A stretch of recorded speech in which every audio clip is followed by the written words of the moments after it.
Thanks to Sana Skin Studio for supporting the No podcast. Sana is a skin studio that is shifting the relationship with your skin and your products through goal-driven facials, real guidance, and clean skincare.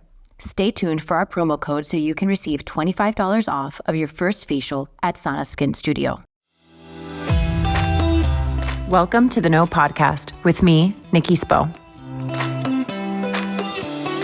What is up, superstars? You are listening to Nikki Spo Unveiled, where I get deep on some topics that are extra personal to me. And today I want to talk about sobriety during the holidays. If you are new here, go ahead and subscribe to the show so you never miss an episode drop. And if you have been listening and you're enjoying the show, it would mean the world to me if you left a 5-star rating and review so folks know what they can expect before tuning in. So at the time of this recording, I have 1,334 days of continuous sobriety. So that's a little over 3.5 years. And while I am certainly not an expert on sobriety, I am in my 4th holiday season without alcohol or drugs. And it's been a one day at a time adventure. And if you are currently sober curious, or you happen to know someone who is either of those, this is a great episode for you to tap into today. So let's get started with today's Nikki Spo Unveiled. Sober during the holidays, let's talk. I want to start off by saying that as much as I love OND, October, November, December, and all of the fun holiday festivities that come with these months, historically, like throughout my whole life, but especially as an adult and as a new mom, they've often felt super stressful and overwhelming for me and have in the past been like prime time for escapism through consumption of food, of overspending, of alcohol, and party favors. And over the years, whether it was a real or perceived pressure to like perform, or the blending of like triggering personalities, or the anticipation of something going wrong, this most magical time of year has often also had its fair share of anxiety. And here's the thing, I really love the holidays. So my point is that two opposing concepts can be true at the same time. We can love the holiday season, but also feel really anxious or triggered by them too. So as I reflect on my days of drinking and abusing alcohol, it's really obvious to me that I used alcohol as a way to make myself feel more comfortable, more at ease, more relaxed, more tolerant, more tolerable, which is usually not what actually happened, but also on the darker side of things, like more invisible and more numb to my really big and valid feelings. I have fucked up my fair share of holiday moments by being drunk, you guys. And also, just because I am sober and haven't had a single sip of alcohol in all this time does not mean that I'm all of a sudden a saint. No, I still mess up. And I really want to drive that home because what's not cool is having an air of superiority when it comes to sobriety. So FYI, yes, I do still suffer from anxiety, and sometimes I still say the wrong things, and sometimes I do still react in ways that I'm not the most proud of. But I will say that since becoming sober, the biggest change is the level of self-reflection, self-awareness, the ability to be accountable for myself, and a better, not perfect, sense of humility when I am feeling out of alignment. So I think a lot of people feel triggered during the holidays for a multitude of reasons. And I have received so many messages from people asking how I cope without alcohol, especially during this holiday season. And the way that I see it is that I'm not actually coping, I am being. And I want to break that down a little bit. So like when I say that I am being, I mean that I am actually experiencing myself and my surroundings. And sometimes that means learning to sit in my discomfort and try my hardest to just observe instead of react, which is not always easy for me. I am very much a work in progress and I am far from perfecting this practice. I may never know, who knows? I may never perfect the practice, but I'm willing to keep practicing. And I think that that's part of it, allowing ourselves to make progress rather than striving for perfection. And that's not to say that the art of being, if you will, is all bad and uncomfortable. I've also become much more equipped at being present and actually enjoying myself and my loved ones from a more pure and authentic space. And that has felt really, really good.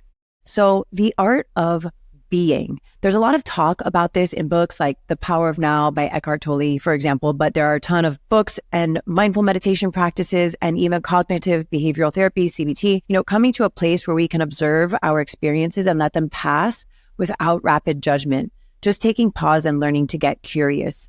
So in a world where I was drinking and over drinking for the purpose of escape of any sort, I was not able to simply be.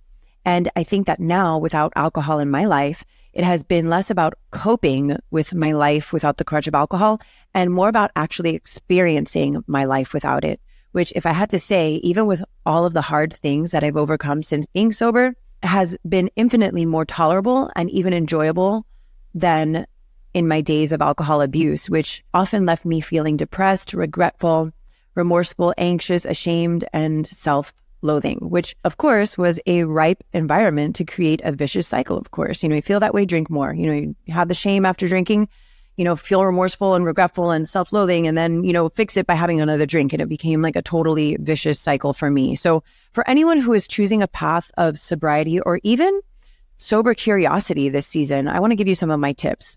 My first tip is to stay in the moment.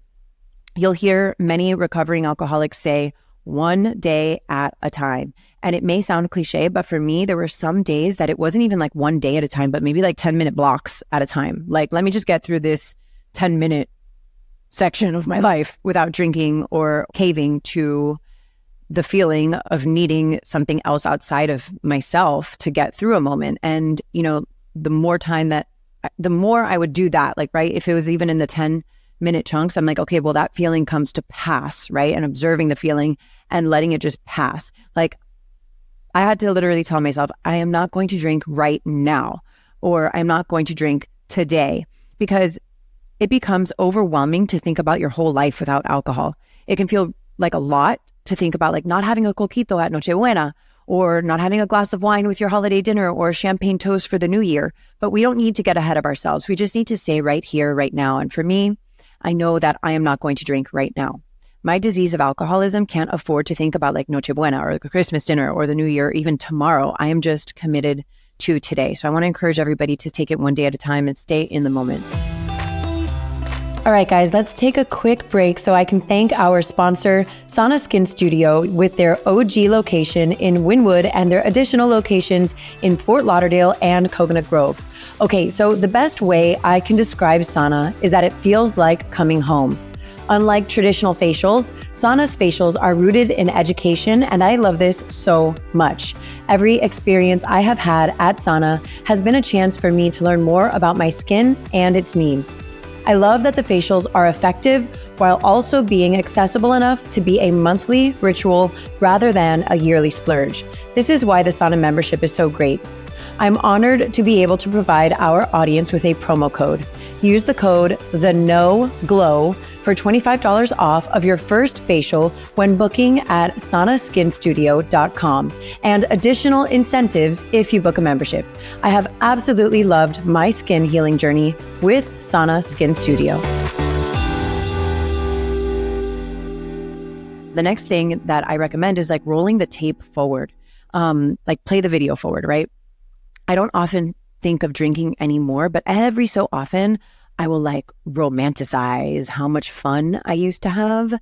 And when I do that, I practice this method of like rolling the tape forward. And that consists of, for me, like just one glass was never just one glass. So I've had to talk to myself like, okay, Nikki, if you allow yourself, let's play this game. If you allow yourself to have just one glass, what is the likely outcome? Well, I know that I cannot just have one glass. And if I force myself to have just one glass, I know that I would be miserable with myself because I want more. Or I would allow myself to have that second glass. And I know that that leads to the third. And by then, by rolling this tape forward, this sort of video montage of what my life used to be like, I know that just one glass has almost always led me to overdrinking and being depressed and all of the other horrible things. So whenever I do that romance dance and think about all the alleged fun times I had with alcohol, I quickly remind myself the turns it can take and the many times that I've ended nights or weekends or benders completely hating myself. And today I don't hate myself anymore. And that's the tape that I want to roll forward. I want my life to keep being good and getting better. So next, I often ask myself, especially having built up just like a little bit of time of sobriety, these 1 days at a time that have strung together to become a week and then a month and then a year and so forth, I ask myself, would I rather have one more day sober or start at day one? Because I remember day one of sobriety, and it was probably the worst I had ever felt about myself in my entire life, like completely hopeless, which brings me to my next tip of journaling. I try to write in my journal every night, and every night I put my sobriety day count right next to like where I've written the date. And even when I'm pissed off or I've had a shitty day, I try to write. And I write down 10 things that I'm grateful for. And some days that's really hard because shit has hit the fan or whatever, but there's always something to be grateful for. And by journaling often and consistently, I have now created this like written document of all the days that I've endured and thrived in sober. It's a written account of how far I've come, and that makes me feel really good. I 10 out of 10 recommend journaling. Next, and this is an important one, especially during the holidays, is to take a real look at the people, places, and things in your life. Assess these situations before you enter them. Consider who, what, when, where, why, and how you might be triggered.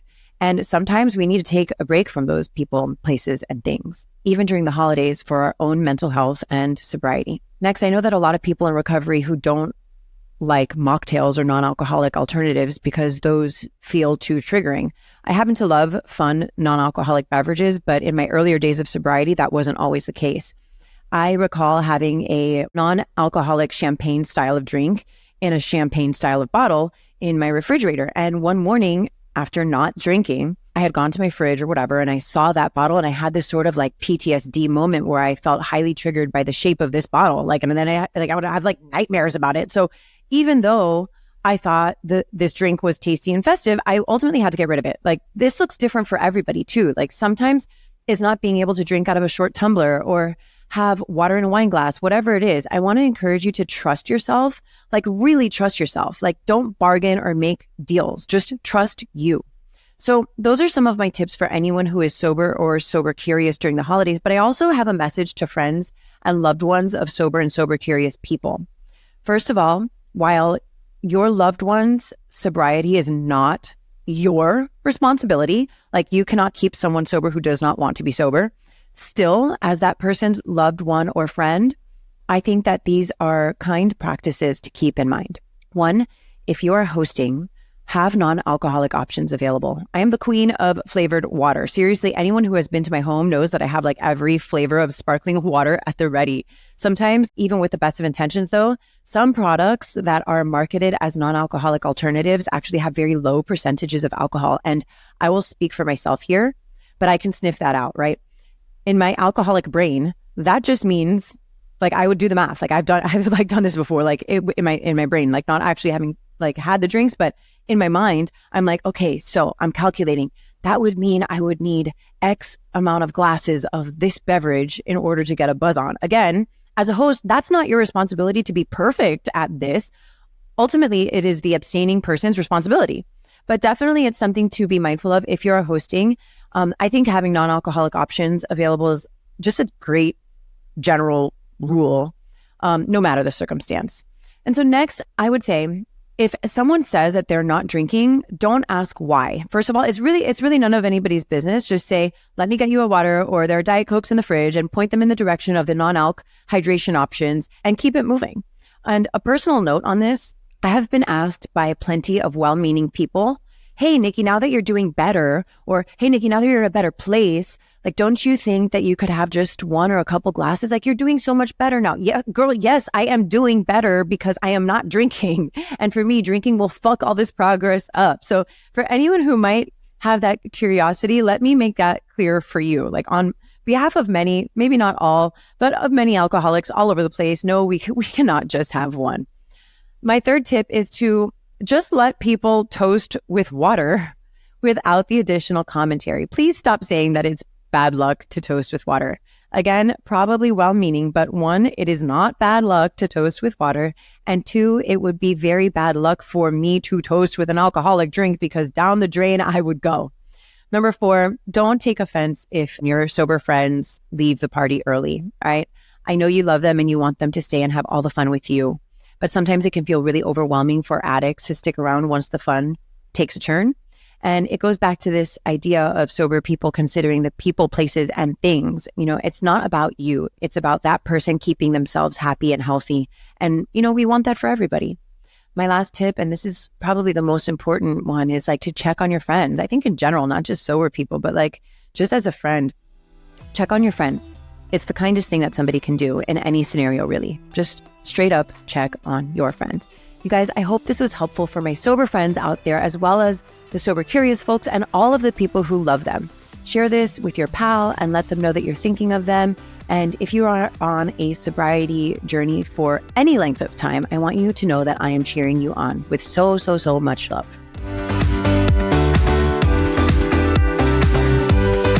This podcast was brought to you by Sana Skin Studio. Be sure to use my code, TheNoGlow, for $25 off of your first facial at Sana when booking via sanaskinstudio.com. More than a skin studio, Sana is a movement towards healthier skin and self-love.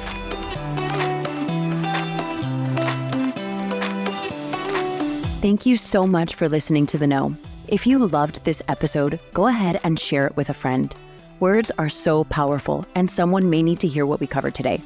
And if you really loved this episode, please take a moment to rate the show and leave a review. Your comments are so important and valued, and they give other listeners insight on what to expect on The Know. You can connect with me personally via Instagram at Nikki Spo and The Know with Nikki Spo. My hope for you today is that you are fearless in looking inward so that you can be your highest, most authentic self and go after the life of your dreams.